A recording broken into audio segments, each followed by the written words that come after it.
Ruby के phone पर आए मिस कॉल ने उसे मिस कॉल करने वाले सुजाय के इतने नजदीक पहुंचा दिया कि दोनों में प्यार हो गया और शादी तक करने की ठान ली। इसी बीच लालची प्रेमी सुजाय ने ऐसा कदम उठाया कि वह पहुंच गया जेल।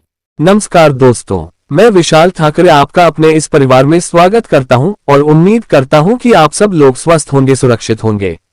दोस्तों, कहानी शुरू करें उससे पहले अगर आप अपने इस परिवार में नए हैं या अभी तक अपने चैनल को सब्सक्राइब नहीं किया है तो सबसे पहले मेरी रिक्वेस्ट है कि आप चैनल को सब्सक्राइब कर लें और बेल आइकन प्रेस करना ना भूलें आगे आने वाली वीडियो की नोटिफिकेशन के लिए।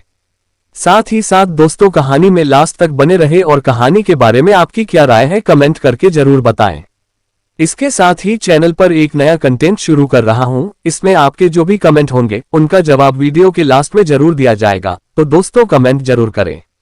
क्योंकि मेरा अभी यह चैनल नया है इसलिए मुझे आपके सहयोग की बहुत ज्यादा जरूरत है, कृपया अपना सहयोग बनाए रखें। तो चलिए दोस्तों, अब आपका समय नहीं लेते और जानते हैं आज की क्राइम की कहानी। रूबी के फोन पर आए मिस कॉल ने उसे मिस कॉल करने वाले सुजाय के इतने नजदीक पहुंचा दिया कि दोनों में प्यार हो गया और शादी तक करने की ठान ली। इसी बीच लालची प्रेमी सुजाय ने ऐसा कदम उठाया कि वह पहुंच गया जेल। शाम का खाना खाने के बाद रूबी सोने के लिए अपने कमरे में जा रही थी कि उसके मोबाइल की घंटी बज उठी। मोबाइल उसकी जीन्स की जेब में रखा था। फोन रिसीव करने के लिए उसने जैसे ही जेब से मोबाइल निकाला तब तक घंटी बजनी बंद हो गई। उसने फोन में देखा कि यह मिस कॉल किसकी है। जिस फोन नंबर से मिस कॉल आई थी वह नंबर उसके फोन में सेव नहीं था, यानी उसके लिए वह नंबर अनजाना था। वह ये सोचने लगी कि पता नहीं ये नंबर किसका है और उसने मिस कॉल क्यों की है। कभी भी ऐसा भी होता है कि किसी को किसी से जरूरी बात करनी होती है लेकिन इत्तेफाक से उसके फोन में बैलेंस नहीं होता है तो मजबूरी में उसे मिस कॉल करनी पड़ जाती है। रूबी के दिमाग में भी यही आया कि कहीं यह मिस कॉल ऐसे ही व्यक्ति की तो नहीं है। उसने तुरंत कॉल बैक की। कुछ सेकंड बाद किसी आदमी ने कॉल रिसीव करते हुए जैसे ही हेलो कहा, रूबी बोली, हेलो कौन बोल रहे हैं? जी, मैं सुजाय डे बोल रहा हूं। क्या मैं जान सकता हूं कि जिनसे मैं बात कर रहा हूं वह कौन है? दूसरी तरफ से आवाज आए, मैं रूबी बोल रही हूं। अभी मेरे फोन पर आपकी मिस कॉल आई थी। रूबी जी, सॉरी, गलती से आपका नंबर लग गया होगा। मेरी वजह से आपको जो तकलीफ हुई मुझे अफसोस है। मुझे लगता है कि आप आराम कर रही होंगी, मैंने आपको डिस्टर्ब कर दिया। सुजाय डे अपनी गलती का आभास कराते हुए बोला, नहीं सुजाय जी, ऐसी कोई बात नहीं है। कभी भी गलती से किसी और का नंबर लग जाता है। रूबी जी, आपसे बात करके लग रहा है कि आप बहुत नेका दिल हैं। आपकी जगह कोई और लड़की होती तो शायद इतनी सी बात पर मुझे तमाम बातें सुना देती। देखो, मेरा मानना है कि गलती हर इंसान से होती है। आपने ऐसा जानबूझकर थोड़े ही किया है। मुझे आपकी बातों से लग रहा है कि आप भी कोई सड़क छाप नहीं बल्कि एक समझदार इंसान है। अब तक रूबी अपने कमरे में पहुंच चुकी थी। उसे भी उससे बात करने में इंटरेस्ट आ रहा था। रूबी जी, जब आप इतना कह रही हैं तो मैं बताना चाहता हूं कि मैं एक बिजनेसमैन हूं। मेरे पिता की हौजरी गारमेंट्स की फैक्ट्री है। मैं उनके साथ उनके इस बिजनेस को संभाल रहा हूं। अपनी पढ़ाई पूरी करने के बाद मैंने बिजनेस संभाल लिया था। वैसे अगर आपको बुरा न लगे तो क्या मैं जान सकता हूं कि आप क्या कर रही हैं? मेरा मतलब पढ़ाई या कोई जॉब? अभी तो मैं बीए सेकेंड ईयर में पढ़ रही हूं। इसके अलावा टेलरिंग का काम भी सीख रही हूं। इससे आगे रूबी और कुछ कहती कि उसने अपने कमरे की तरफ मम्मी को आते देखा तो उसने कहा, सुजय जी, अभी कमरे में मम्मी आ रही हैं, मैं बाद में बात करूंगी। ठीक है रूबी जी, ओके बाय। सुजाया ने इतना ही कहा था कि दूसरी ओर से फोन कट गया। रूबी से इतनी देर तक बात करना सुजाया को अच्छा लगा। इस बातचीत में 27 साल का सुजाया भले ही उससे उसकी उम्र नहीं पूछ सका था, लेकिन उसने अनुमान जरूर लगा लिया था कि जब वह बीए सेकेंड ईयर में पढ़ रही है तो उसकी उम्र 20-22 साल तो होगी ही। और वह ये तक नहीं पूछ सका था कि वह कहाँ की रहने वाली है और न ही वह भी उसे अपने शहर के बारे में बता पाया। मम्मी आ रही हैं, अब बाद में बात करेंगे। इन शब्दों ने फिर से बातचीत करने का रास्ता खुला छोड़ दिया था। सुजाया को भी लगा कि रूबी को उससे बात करने में कोई ऐतराज नहीं है, वरना वह कॉल डिस्कनेक्ट करते समय इस तरह की बात क्यों कहती। रूबी से की गई बातें रात भर सुजाया के दिमाग में घूमती रहीं। की गई बातचीत और आवाज के आधार पर उसने रूबी की सूरत भी अपने मन में बसा ली थी। जैसे तैसे रात कट गई। अगले दिन उसका मन बार बार कर रहा था कि वह रूबी से बात करे, लेकिन उसने ये जानकर फोन नहीं किया कि इस समय वह शायद कॉलेज जाने की तैयारी कर रही होगी। इसलिए उसने कॉलेज टाइम के बाद अपराह्न 3 बजे के करीब रूबी को फोन किया। चूंकि रूबी ने रात को ही अपने मोबाइल में उसके नंबर को नाम के साथ सेव कर लिया था। फोन की घंटी बजने पर जब उसने इनकमिंग कॉल के साथ अपने मोबाइल की स्क्रीन पर सुजाया का नाम आया देखा तो स्वाभाविक तौर पर उसके चेहरे पर मुस्कान आ गई। वह बोली, हाय सुजाया, कैसे हो? आई एम फाइन, आप कैसी हैं? रूबी जी, कहीं इस समय आप क्लास में तो नहीं हैं? अगर बिजी होंगी तो मैं बाद में बात कर लूंगा। सुजाया ने कहा, नहीं, अब मैं कॉलेज से घर जा रही हूँ। सॉरी सुजाया, कल रात कमरे में मम्मी आ गई थी, इसलिए बात बीच में ही छोड़नी पड़ी थी। चूंकि अब रूबी के परिवार का कोई भी सदस्य उसके आसपास नहीं था, इसलिए उसने बिना किसी झिझक के सुजाया डे से काफी देर तक बात की। इस बातचीत में उन्होंने अपने और अपने परिवार के बारे में भी जाना। सुजाया को पता चल गया था कि मुस्लिम धर्म की रूबी अविवाहिता है और कर्नाटक के जिला बगालकोट स्थित इलकल कस्बे में अपने मां बाप और भाई बहनों के साथ रहती है। उसके पिता सब्जियों के एक बड़े आढ़ती हैं। वहीं रूबी को जानकारी हो गई कि सुजाया देवी अविवाहित है और वह पश्चिम बंगाल के जिला 24 परगना स्थित गोपदन गांव का रहने वाला है। इस तरह कई महीने तक उनके बीच फोन पर बातें होती रहीं। करीब 6-7 साल पहले केवल एक मिस कॉल से शुरू हुआ बातों का सिलसिला ऐसा चला कि इसका दायरा बढ़ता गया। इसके बाद तो उनके बीच अक्सर बात होती रहती थी। इसकी एक वजह यह भी थी कि सुजाया को पता लग चुका था कि रूबी भले ही मुस्लिम परिवार की है, मगर वह एक बड़े बिजनेसमैन की बेटी है। दूसरी ओर रूबी भी बातचीत से सुजाया की उम्र, पेशा, परिवार आदि के बारे में जान चुकी थी। फोन पर हुई बातचीत से उसे सुजाया एक अच्छा लड़का लगा था। इसके अलावा उसे ये भी जानकारी मिल चुकी थी कि वह बिजनेसमैन है। फोन के जरिए वे एक दूसरे से अपने मन की बातें भी कहने लगे थे। बातों ही बातों में उनके बीच प्यार हो गया था। जब किसी लड़की या लड़के को प्यार होता है तो उसे अपने साथी के अलावा सब कुछ बेकार लगता है। हर समय वह उसी के बारे में सोचता रहता है। रूबी और सुजाया का भी यही हाल था। वे जब तक एक दूसरे से बात नहीं कर लेते उन्हें चैन नहीं पड़ता था। वह नेट पर चैटिंग भी करने लगे थे। फेसबुक पर उन्होंने अपने फोटो अपलोड कर दिए थे। रूबी का फोटो देखकर सुजाया फूला नहीं समा रहा था। उसने बातचीत के बाद उसकी जैसी तस्वीर अपने दिल में बसा ली थी। वास्तव में वह उससे भी ज्यादा सुंदर निकली। सुजाया भी हैंडसम था। रूबी को उसकी छवि भी अपने सपनों के राजकुमार की तरह ही लगी। यानी दोनों अपनी पसंद पर इतरा रहे थे। सुजाया और रूबी बालिग थे। भले ही वे एक दूसरे से सैकड़ों मील दूर रह रहे थे, लेकिन फोन की बातचीत और चैटिंग के जरिए वे एक दूसरे के दिल में थे। मोहब्बत ने उनकी सैकड़ों किलोमीटर दूरी को समेट कर रख दिया था। उन्होंने एक दूसरे को जता दिया था कि भले ही उनके बीच में जाति धर्म की या अन्य कोई दीवार आए, वह उस दीवार को चकनाचूर करके शादी करेंगे। दुनिया की कोई भी ताकत उन्हें जुदा नहीं कर सकेगी। फोन और सोशल मीडिया के जरिए उनका प्यार और मजबूत होता गया। रूबी 22 साल की हो चुकी थी। बीए सेकेंड ईयर की पढ़ाई के साथ वह टेलरिंग का काम भी सीख रही थी। उसके घर वालों को इस बात की भनक तक नहीं लग पाई थी कि उसका पश्चिम बंगाल के रहने वाले किसी अन्य मजहब के लड़के साथ चक्कर चल रहा है। हर मां बाप की यही ख्वाहिश होती है कि इज्जत के साथ वह बेटी को विदा करे। इसलिए रूबी के पिता भी उसके लिए लड़का देखने लगे। उनकी मंशा थी कि जब तक कोई लड़का मिलेगा तब तक वह बीए की पढ़ाई पूरी कर लेगी। उन्होंने अपने नाते रिश्तेदारों से भी रूबी के लिए सही लड़का तलाशने को कह दिया था। इधर उधर भाग दौड़ करने के बाद जनवरी 2014 में रूबी का रिश्ता एक लड़के से तय हो गया और इसी साल अप्रैल महीने में निकाह की तारीख रखी गई। रूबी को जब अपने रिश्ते के बारे में जानकारी मिली तो उसे बहुत दुख हुआ। उसने सैकड़ों किलोमीटर दूर रहने वाले प्रेमी सुजाया से जीवन भर साथ रहने का वादा किया था। इसलिए रिश्ते की बात पता लगते ही उसने सुजाया से फोन पर बात की। प्रेमिका की बातें सुनकर सुजाया भी हैरत में पड़ गया कि अचानक ये कैसे हो गया। रूबी ने कहा कि वह उसके अलावा किसी और से शादी के बारे में सोच भी नहीं सकती।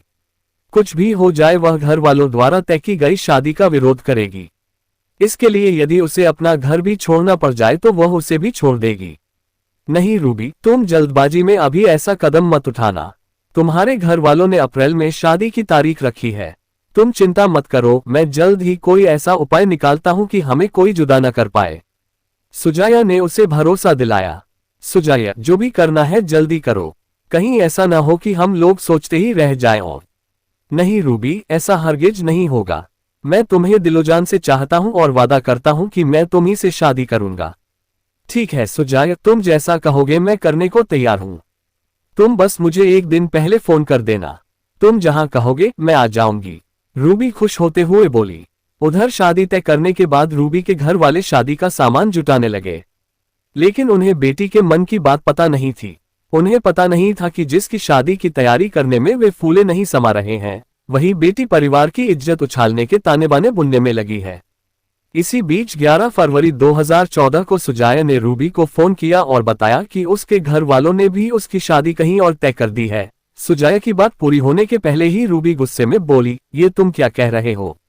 रूबी, तुमने मेरी पूरी बात तो सुनी नहीं। बताओ। देखो रूबी, घर वालों ने मेरी शादी तय जरूर कर दी है, लेकिन मैं उस लड़की से नहीं बल्कि तुमसे शादी करूंगा। मैं जब प्यार तुमसे करता हूं तो भला शादी किसी और से कैसे करूंगा? प्रेमी की बात सुनकर रूबी की जान में जान आए। इसके बाद दोनों काफी देर तक सामान्य रूप से बातें करते रहे। उन्होंने तय कर लिया था कि अब जल्द ही कोई ठोस कदम उठाएंगे। इसके बाद एक दिन सुजाया ने रूबी को फोन किया, रूबी, मैंने पूरा प्लान तैयार कर लिया है कि हमें क्या करना है। ऐसा करना, तुम 21 फरवरी को अपने घर से बंगलुरु एयरपोर्ट पहुंच जाना। इधर से मैं भी वहां पहुंच जाऊंगा। तुम्हारी और अपनी एयर टिकट मैं पहले ही खरीद लूंगा। बंगलुरु से हम लोग दिल्ली आ जाएंगे। यहाँ शादी करने के बाद मैं तुम्हें अपने घर ले चलूंगा। घर जाने के बाद अगर तुम्हारे घर वालों ने मुझे नहीं स्वीकारा तो क्या हुआ? वे हमारे रिश्ते को स्वीकारे या न स्वीकारें, मुझे चिंता नहीं है। मैं घर छोड़ दूंगा और कहीं दूसरी जगह जाकर रह लेंगे। रूबी, मुझे केवल तुम्हारा साथ चाहिए, जमाना चाहे कुछ भी कहे, मुझे फिक्र नहीं है। सुजाया, मैं तो मन से तुम्हारी कब की हो चुकी हूं और शादी के बाद हमारी बेताबी भी दूर हो जाएगी। मैं तुम्हारा साथ कभी नहीं छोड़ सकती। बस मुझे तुम्हारी इसी हिम्मत की जरूरत है। अच्छा, तुम एक काम करना, घर से निकलते समय ज्वेलरी और कुछ पैसे लेती आना, जो हम लोगों की जरूरत पर काम आ सकेंगे। तुम फिक्र न करो, अगर तुम न भी कहते तो मैं ये सब साथ लाती। बस तुम मुझे बंगलुरु हवाई अड्डे पर मिलना। हाँ, मैं तुम्हें वहीं मिलूंगा। गांव से बंगलुरु आते समय तुम अपना ध्यान रखना। ओके, तुम भी अपना ख्याल रखना। कहने के बाद उन्होंने अपनी बात खत्म कर दी। रूबी एक ठोस निर्णय ले चुकी थी। वह घर से फरार होने की तैयार करने लगी। 20 फरवरी की शाम तक उसने घर में रखी 10 तोला सोने की ज्वेलरी और 3.5 लाख रुपए अपने कॉलेज ले जाने वाले बैग में रख लिए। अगले दिन उसे बंगलुरु एयरपोर्ट पहुंचना था, इसलिए रात भर वह सो नहीं पाए। 21 फरवरी की सुबह अपना कॉलेज बैग लेकर रूबी कॉलेज जाने के लिए घर से निकली और इलकल से बस पकड़कर वह रात 9:30 बजे बंगलुरु एयरपोर्ट पर पहुंच गई। वहां सुजाया उसका पहले से इंतजार कर रहा था। रूबी और सुजाया ने जब पहली बार एक दूसरे को हकीकत में देखा तो रूबी उसके सीने से लिपट गई। दोनों के दिल करीब आए तो धड़कनें स्वाभाविक ही बढ़ गईं। चूंकि वह सार्वजनिक जगह थी, इसलिए उन्होंने न चाहते हुए भी खुद को कंट्रोल किया। सुजाया ने बंगलुरु से दिल्ली तक की जेट एयरवेज की 2 टिकटें पहले से बुक कर रखी थी। वहां से दोनों फ्लाइट से रात करीब 1:30 बजे दिल्ली आ गए। चूंकि दोनों पहली बार मिले थे, इसलिए सुजाया उससे जी भरकर बातें करना चाहता था। इसलिए रूबी को लेकर दिल्ली एयरपोर्ट के नजदीक महिपालपुर इलाके में गया और वहां स्थित एक गेस्ट हाउस में एक कमरा बुक करा लिया। रूबी ने अपना फोन स्विच ऑफ कर दिया था ताकि घर वाले उसे ढूंढ न सकें। कोई भी जवान लड़का लड़की जो आपस में सगे संबंधी न हो, अगर उन्हें लंबे समय तक एकांत में रहना पड़ जाए तो उनके बहकने की आशंकाएं अधिक होती हैं। रूबी और सुजाया तो प्रेमी प्रेमिका थे, इसलिए गेस्ट हाउस के कमरे में वे इतने नजदीक आ गए कि उनके बीच की सारी दूरियां मिट गईं। उधर रूबी शाम तक घर नहीं लौटी तो घर वालों को उसकी चिंता हुई। उन्होंने उसका फोन मिलाया, वह स्विच्ड ऑफ मिला। इसके बाद उनका परेशान होना लाजिमी था। वैसे भी कोई जवान बेटी घर वालों से बिना कुछ बताए गायब हो जाए तो माँ बाप की क्या स्थिति होगी, इस बात को रूबी की अम्मी और अब्बू ही महसूस कर रहे थे। उन्होंने रूबी के बारे में संभावित जगहों पर फोन करके पता किया, लेकिन जब उसके बारे में कोई जानकारी नहीं मिली तो वह थाना इलकल पहुंच गए और 22 वर्षीय रूबी की गुमशुदगी दर्ज करा दी। रूबी के पिता ने बेटी के गायब होने की सूचना दर्ज करा जरूर दी थी, लेकिन उन्हें इस बात पर यकीन नहीं हो रहा था कि पुलिस बेटी के बारे में कुछ पता लगा पाएगी। बेटी की चिंता में उन्हें नींद नहीं आई। अगले दिन 22 फरवरी को भी वह अपने तरीके से बेटी को खोजने लगे। तभी सुबह 10 बजे उनके मोबाइल की घंटी बजी। उन्होंने धड़कते दिल से कॉल रिसीव करके जैसे ही हेलो कहा, दूसरी ओर से रौबदार आवाज में कोई आदमी बोला, तुम रूबी के लिए परेशान हो रहे हो न? उसकी बात पूरी होने से पहले ही रूबी के पिता बोले, हाँ, कहाँ है मेरी बेटी? वह जिसके पास है, हमें पता है। वे लोग इतने खतरनाक हैं कि अगर उनकी मांग नहीं मानी गई तो वे लड़की को खत्म कर देंगे या फिर उसे किसी कोठे पर बेच देंगे।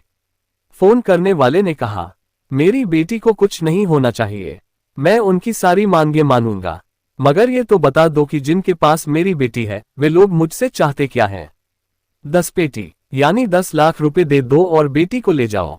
एक बात का ध्यान रखना, ये बात पुलिस को पता नहीं लगनी चाहिए, वरना बेटी को कफन उड़ाने की नौबत आ जाएगी। पैसे लेकर कब और कहां आना है बाद में बता दिया जाएगा, और पैसे लेकर अकेले ही आना। कहने के बाद फोन काट दिया गया।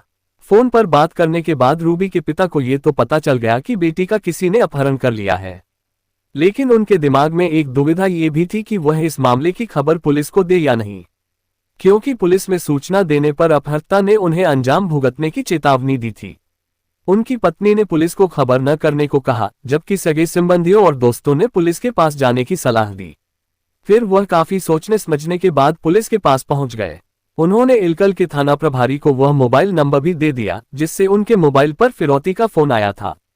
थाना प्रभारी ने उनकी तहरीर पर एफआईआर नंबर 33/2014 भादमवी की धारा 364A के तहत मामला दर्ज कर जांच शुरू कर दी। जिस नंबर से फिरौती की कॉल आई थी, थाना प्रभारी ने उस नंबर को इलेक्ट्रॉनिक सर्विलांस पर लगाया तो उसकी लोकेशन दिल्ली की मिली। थाना प्रभारी ने यह बात अपने उच्च अधिकारियों को बताई। बगालकोट जिले में एक आईपीएस अधिकारी है mister Martin. Martin Delhi police की क्राइम ब्रांच के डीसीपी कुमार ज्ञानेश से अच्छी तरह परिचित थे। उन्होंने आईपीएस अधिकारी कुमार ज्ञानेश से फोन पर बात करके रूबी को सकुशल बरामद कराने में सहयोग मांगा। चूंकि मामला अंतर्राज्यीय था, इसलिए कुमार ज्ञानेश ने क्राइम ब्रांच के अतिरिक्त आयुक्त रविंद्र यादव की जानकारी में यह बात लाए। दिल्ली पुलिस इससे पहले भी दूसरे प्रदेशों में बड़े अपराध करके भागे अनेक अभियुक्तों को गिरफ्तार करके संबंधित राज्यों की पुलिस के हवाले कर चुकी थी। इसलिए अतिरिक्त आयुक्त रविंद्र यादव ने कर्नाटक पुलिस का सहयोग करने के लिए क्राइम ब्रांच की एंटी स्नैचिंग सेल के इंस्पेक्टर सुशील कुमार की अध्यक्षता में एक पुलिस टीम बनाई, जिसमें एसआई सुरेंद्र दलाल, एएसआई मुकेश त्यागी, हेड कांस्टेबल राजबीर सिंह, ऋषि कुमार आदि को शामिल किया। टीम का निर्देशन डीसीपी कुमार ज्ञानेश को सौंपा गया। उधर कर्नाटक पुलिस के इंस्पेक्टर रविंद्र शिरूर, एसआई प्रदीप तलकेरी, बसवराज लमानी की टीम 23 फरवरी 2014 को दिल्ली पुलिस के क्राइम ब्रांच ऑफिस पहुंच गई। टीम के साथ रूबी का बहनोई भी था। जिस मोबाइल नंबर से अपहर्ता ने रूबी के पिता को फिरौती की कॉल की थी, उस नंबर को दिल्ली पुलिस की क्राइम ब्रांच ने भी इलेक्ट्रॉनिक सर्विलांस पर लगा दिया था। उसकी लोकेशन लगातार महिपालपुर इलाके की आ रही थी। महिपालपुर के जिस इलाके की फोन की लोकेशन आ रही थी, उस इलाके में अनेक गेस्ट हाउस और होटल थे। पुलिस ने अनुमान लगाया कि शायद अपहर्ताओं ने लड़की को किसी गेस्ट हाउस या होटल में बंद कर रखा है, इसलिए कर्नाटक पुलिस के साथ दिल्ली पुलिस क्राइम ब्रांच की टीम ने उस इलाके के एक होटल और गेस्ट हाउस की तलाशी लेनी शुरू कर दी। रूबी के बहनोई के पास रूबी का फोटो मौजूद था। फोटो के सहारे पुलिस होटलों और गेस्ट हाउसों का कोना कोना छान रही थी। कुछ देर की सर्चिंग के बाद पुलिस को एक गेस्ट हाउस में रूबी मिल गई। उसके साथ एक युवक भी था। पुलिस के साथ अपने जीजा को देखकर रूबी थोड़ा चौंकी जरूर, लेकिन उसे देखकर ऐसा नहीं लग रहा था जैसे उसका अपहरण हुआ हो, यानी उसके चेहरे पर कोई डर नहीं था। कर्नाटक पुलिस ने रूबी को अपनी हिफाजत में लेने के बाद जब उसके किडनैप होने की बाबत पूछा तो उसने साफ कहा कि उसका किसी ने अपहरण नहीं किया, बल्कि वह अपने घर से खुद अपने प्रेमी के पास आए है। रूबी के पिता के पास कॉल तो अपहरण की गई थी, लेकिन यहाँ बात दूसरी सामने आ रही थी। पुलिस ने रूबी के साथ जिस युवक को हिरासत में लिया था, पूछताछ करने पर पता चला कि उसका नाम सुजाय डे है। वह पश्चिम बंगाल के 24 परगना के गांव गोपगंज का रहने वाला है और वह रूबी से प्यार करता था। रूबी ने भी उसी समय सुजाय की बात की पुष्टि कर दी। पुलिस ने जब उसकी तलाशी ली तो उसके पास वह मोबाइल सिम कार्ड मिल गया जिससे रूबी के पिता को 10 लाख रुपए की फिरौती की कॉल की गई थी। इससे कर्नाटक पुलिस को विश्वास हो गया कि सुजाय ने ही फिरौती की कॉल की होगी, जबकि रूबी प्रेमी का पक्ष लेते हुए कहती रही कि सुजाय ऐसा नहीं कर सकता। उसने अपने जीजा से कह दिया कि वह बालिग है, सुजाय के साथ ही शादी करेगी और अब अपने घर नहीं लौटेगी। पुलिस ने उसी के सामने जब सुजाय डे से पूछताछ की तो उसके पास सच उगलने के सिवाय कोई दूसरा रास्ता नहीं था, क्योंकि पुलिस उसका सिम कार्ड बरामद कर चुकी थी। इस बात को वह झुठला नहीं सकता था, इसलिए उसने रूबी के पिता को फिरौती के लिए फोन करने की बात स्वीकार कर ली। फिर रूबी को प्यार के जाल फांसने से लेकर उसके पिता से फिरौती मांगने तक की जो कहानी सामने आई वह इस प्रकार थी। 27 साल का सुजाय डे कोई बड़ा बिजनेसमैन नहीं था, बल्कि उसके यहाँ टी शर्ट और अंडरगारमेंट सिलने का छोटा मोटा काम होता था। इंटरमीडिएट पास करने के बाद वह भी पिता के साथ इस काम में थोड़ा बहुत सहयोग कर देता था। वह हमेशा कम समय में ज्यादा पैसे कमाने के सपने देखा करता था। 6-7 महीने पहले गलती से उसने किसी नंबर पर मिस कॉल की। इत्तफाक से वह कॉल रूबी के मोबाइल पर लग गई। रूबी ने उस नंबर पर कॉल बैक की। बातों ही बातों में सुजाया ने उस पर प्यार के दौरे डालने शुरू कर दिए। उसी बातचीत में उसे रूबी के घर परिवार, हैसियत आदि की जानकारी हो गई। प्यार के जाल में फांसकर वह उससे ज्यादा पैसे ऐंठना चाहता था। तभी तो उसके कहने पर रूबी अपने मां बाप के यहाँ से 10 तोला सोने की ज्वेलरी और 3.5 लाख रुपए नकद लेकर बंगलुरु एयरपोर्ट पहुंच गई थी। सुजाया ने पहले ही बंगलुरु से दिल्ली जाने वाली जेट एयरवेज की 2 टिकटें बुक करा ली थीं। दिल्ली के महिपालपुर स्थित एक गेस्ट हाउस में उसने एक कमरा बुक करा लिया था। उसे जब वहां पता चला कि रूबी अपने साथ 3.5 लाख रुपए नकद और 10 तोला सोने की ज्वेलरी लेकर आए हैं तो वह काफी खुश हुआ। उसने उसे शादी का झांसा दे ही रखा था, इसलिए रूबी ने उसके साथ शारीरिक संबंध बनाते समय कोई आनाकानी नहीं की। सुजाया को अब ये पता लग चुका था कि रूबी के पिता बहुत पैसे वाले हैं। रूबी के घर वालों के फोन नंबर उसके पास थे, इसलिए गेस्ट हाउस के बाहर आकर उसने उसके पिता को 10 लाख रुपए की फिरौती का फोन कर दिया। उन्होंने रूबी के गायब होने की सूचना पहले ही पुलिस को दे रखी थी। फिरौती की कॉल मिलने पर इलकल थाने की पुलिस हरकत में आ गई और दिल्ली पुलिस के सहयोग से रूबी को बरामद कर सुजाया को गिरफ्तार कर लिया। पुलिस ने रूबी के पास से 3.5 लाख रुपए नकद और सोने की वह ज्वेलरी भी बरामद कर ली थी, जो वह अपने घर से लेकर आए थी। रूबी और सुजाय डे को कर्नाटक पुलिस 23 फरवरी को ही दिल्ली से कर्नाटक ले गई। पुलिस ने सुजाय डे को कोर्ट में पेश किया, जहां से उसे जेल भेज दिया तथा रूबी को उसके पिता के सुपुर्द कर दिया गया। दोस्तों, कहानी को लास्ट तक सुनने के लिए आपका तहे दिल से धन्यवाद। उम्मीद है कि कहानी में कुछ भी ऐसा नहीं होगा जो आपको अटपटा लगा हो। कहानी के बारे में आपकी क्या राय है कमेंट करके जरूर बताएं, क्योंकि आपके कमेंट्स मेरे लिए बहुत मायने रखते हैं। तो चलिए दोस्तों, मिलते हैं फिर कल एक नई क्राइम की सच्ची कहानी के साथ। तब तक के लिए अपना ख्याल रखें। जय हिंद दोस्तों, जय भारत।